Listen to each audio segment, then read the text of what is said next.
ఒక అందమైన అడవిలో ఒక చిన్న కుందేలు ఉండేది. ఆ కుందేలు పేరు చిన్ను. చిన్ను చాలా తెలివైనది, కానీ దానికి ఒక ప్రత్యేకమైన అలవాటు ఉంది. అది కొత్త వంటలు చేయడం చాలా ఇష్టం.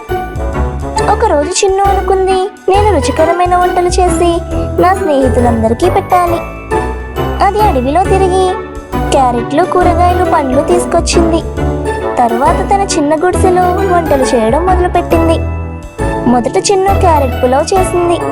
క్యారెట్లు చిన్నగా కట్ చేసి బియ్యంతో కలిపి రుచిగా వండింది. ఆ వాసన చుట్టుపక్కల మొత్తం వ్యాపించింది. ఆ వాసనకు కోతి అక్కడికి వచ్చి, అయ్యో చిన్ను, ఎంత మంచి వాసన వస్తుంది, ఏమి వంట చేస్తున్నావు అని అడిగింది. చిన్ను నవ్వుతూ, నేను క్యారెట్ పులావ్ చేశాను, రా కొంచెం తిను.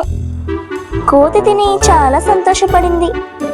కొద్దిసేపటికి జింక కూడా అక్కడికి వచ్చింది. నాకు కూడా కొంచెం ఇవ్వవా అని అడిగింది. చిన్ను వెంటనే జింకకు కూడా పెట్టింది. తర్వాత చిన్ను క్యారెట్ హల్వా కూడా చేసింది. ఆ హల్వా చాలా తీపిగా రుచిగా ఉంది. అడవిలోని జంతువులందరూ వచ్చి తిన్నారు. అందరూ చిన్నును ప్రశంసించారు. నీ వంటలు చాలా రుచిగా ఉన్నాయి అని చెప్పారు. చిన్ను చాలా సంతోషపడింది. వంటలు చేయడం కంటే వాటిని స్నేహితులతో పంచుకోవడం ఇంకా ఆనందంగా ఉంటుంది అని చెప్పింది.